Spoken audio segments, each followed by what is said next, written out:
पास गुरु नहीं, जिसके पास अगर गुरु नहीं है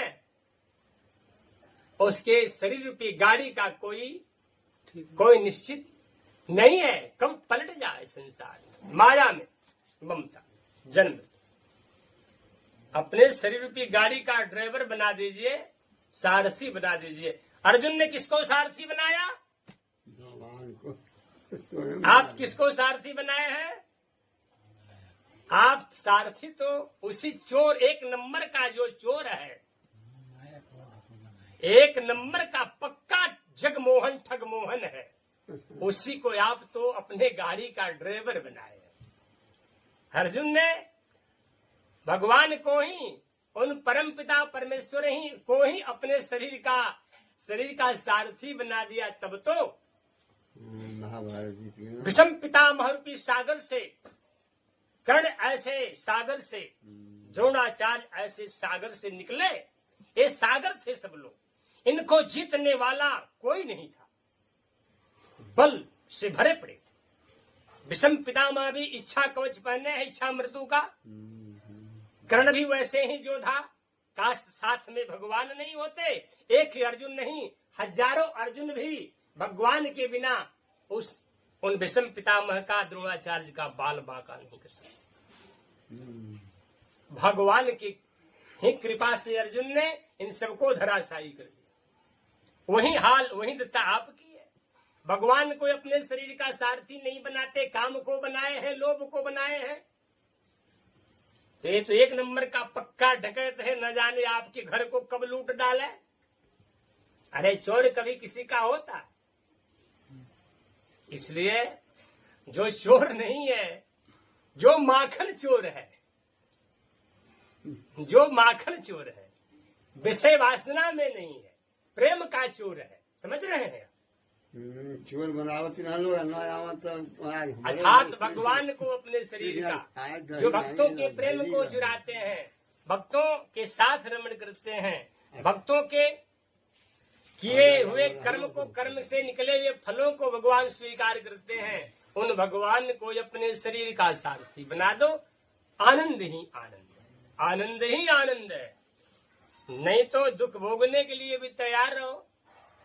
भगवान ने तो कहीं दिया कि अगर मेरे बात को, मेरी वाणी को समझ लोगे, मेरे पद चिन्हों पर चलोगे, मेरे मार्ग का अनुसरण करोगे, तो सदा प्रसन्न रहो। अगर मेरे बताए हुए पद चिन्हों पर नहीं चलोगे तो लेनी देनी करना पड़ेगा, जो करेंगे वो भोगना पड़ेगा। जैसा आप करेंगे, आपके जीवन में जो भी कर्म हो रहे हैं, एक एक कर्मों का हिसाब दंड देना पड़ेगा आपको। एक एक कर्म का हिसाब मिलेगा, कर्मों का दंड मिलेगा आपको। ऐसा नहीं कि भगवान कभी क्षमा कर दे। एक सज्जन, महात्मा जी, एक सज्जन किसी को पैसा दे दिए थे, एक व्यक्ति को पैसा दे दिए थे। 3 महीना के बाद पैसा मांगे तो बोला, पैसा? आपने पैसा मुझे कहाँ दिया? अरे मैं आपको दिया हूं। तो आपने दिया तो देखा किसने? अब सज्जन बोले कि इसका उत्तर में क्या? चलो मिला तो हमारा, नहीं मिला तो इसका। सीताराम की जय।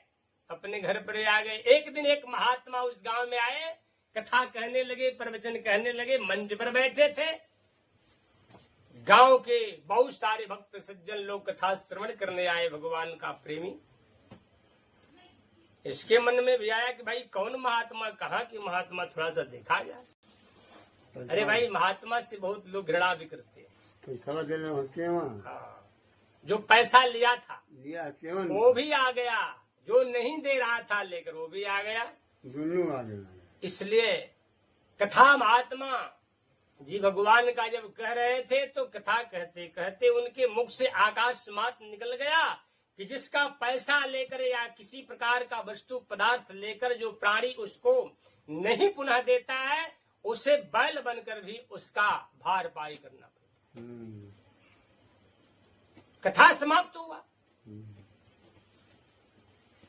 कथा समाप्त हुआ, सब लोग अपने अपने घर पर गए। इसके कान में आवाज आया कि जो पैसा लेकर किसी का नहीं देता, बैल बनकर भरना पड़ेगा।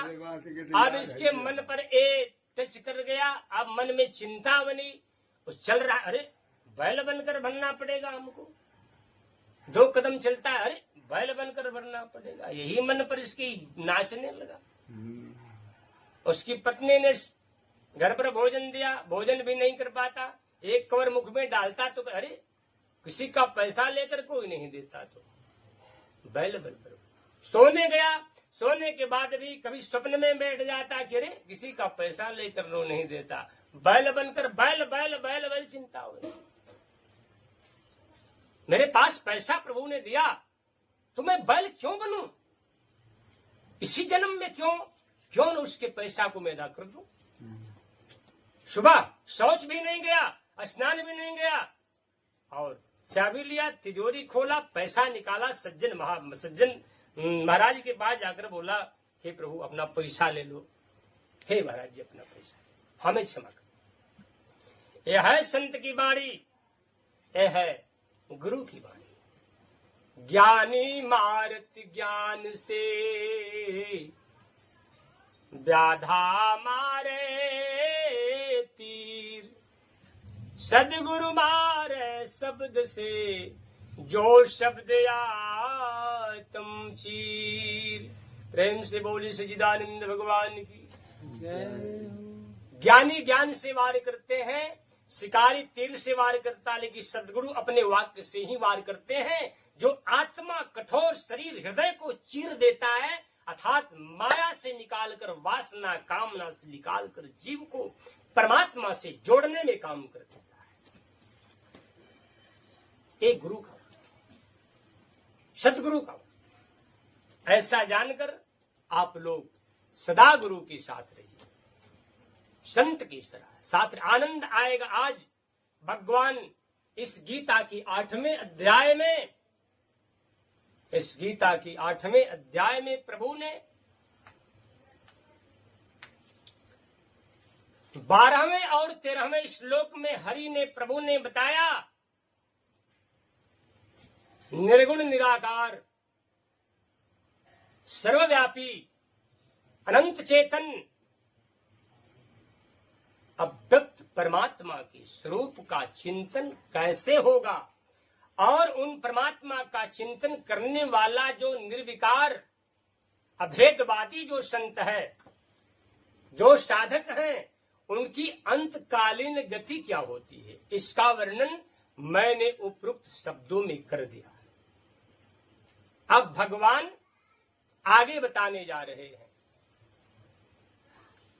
कि जो सगुण भगवान की, सगुण भगवान के सगुण स्वरूप का जो चिंतन करके अपने को प्रभु को समर्पित करना चाहते हो, भगवान के उस परम धाम को अगर पाना चाहते हो तो क्या करना पड़ेगा।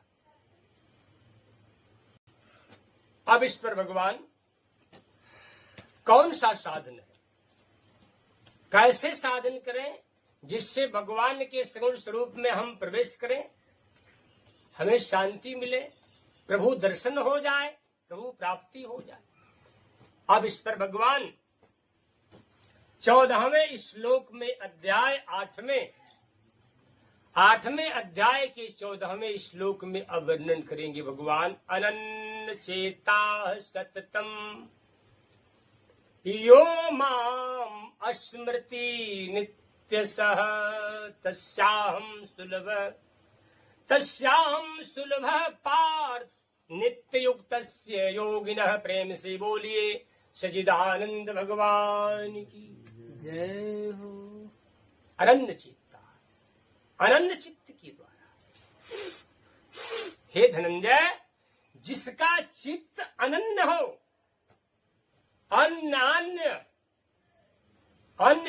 का तात्पर्य है कि मुझ सगुण परमेश्वर को छोड़कर जिसका चित्त कभी संसार के बहुत सारे वस्तुओं की ओर नहीं जाती, उसका नाम अनन्य चित्त है।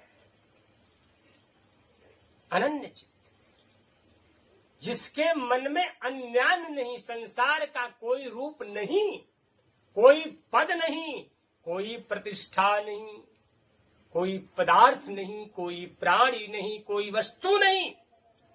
अनन्य चेता सततम मन सदा, अनन्य चेता सततम। यो माने जो, अस्मृति जो पुरुष अनन्य चित्त से केवल मेरा ही स्मरण करता हुआ, केवल मेरा ही स्मरण करता हुआ। अनन्य चेता सत्यम यो माम स्मृति नित्य सदा, मेरा स्मरण करता हुआ हमारे ही स्वरूप में स्थित है। तस्याहम सुलभ पार्थ, हे पार्थ, उस पुरुष के लिए मैं अत्यंत ही सुलभ हूं, सहज हूं। अब देख लेना अपने जीवन की दशा को कि हमारा चित्त अनन्य है या नहीं। अगर अनन्य नहीं है तो अनन्य बनाने की चेष्टा करें। भगवान के शरणार बिंदु में जोड़ने की, चित्त के वृत्ति को जोड़ने की चेष्टा करें, अभ्यास करें। क्योंकि ये अवसर बार बार मिलने वाला नहीं। दुर्लभ मानुष जन्म है देहन बारंबार, दुर्लभ मानुष जन्म है देहन बारंबार।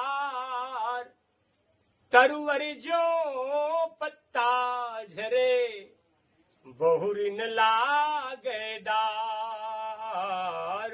प्रेम से बोली सच्चिदानंद भगवान की जय हो। दुर्लभ मानुष जन्म है, ये देह बार बार नहीं मिलता।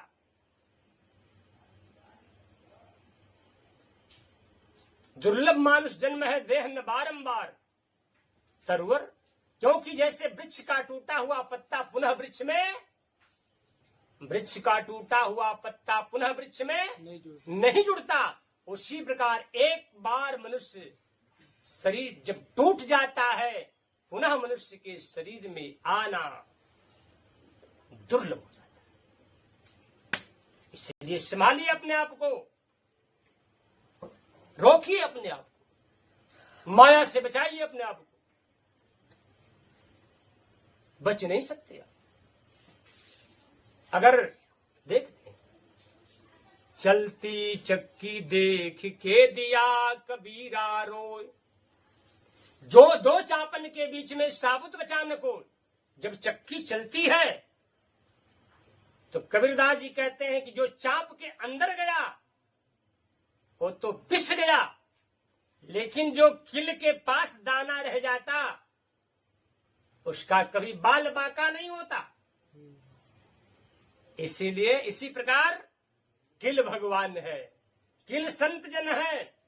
संत रूपी किल के पास आप सदा रहे, भगवान के भक्ति रूपी किल के पास चिपके रहिए। बाल न बांका, कभी आपका बाल बांका नहीं होगा। साधु जी, इस प्रकार से अपने जीवन को आप संभालिए। आप संभाल नहीं सकते, गुरु को इसे प्रदान कर दीजिए। हे गुरुदेव, मैं चल नहीं सकता, मैं देख नहीं सकता, हम बोल नहीं सकते, भगवान को प्रदान कर दिए। हमें चलाइए, हमें दिखलाइए, हमें बताइए। अवश्य ही जैसे अर्जुन के हाथ को भगवान ने थाम लिया, वैसे ही आपके हाथ को भी भगवान थाम लेंगे और अपनी प्रचंड माया से आहिस्ता आहिस्ता धीरे धीरे अपने पास बुला लेंगे। प्रेम से बोली सच्चिदानंद भगवान जय हो।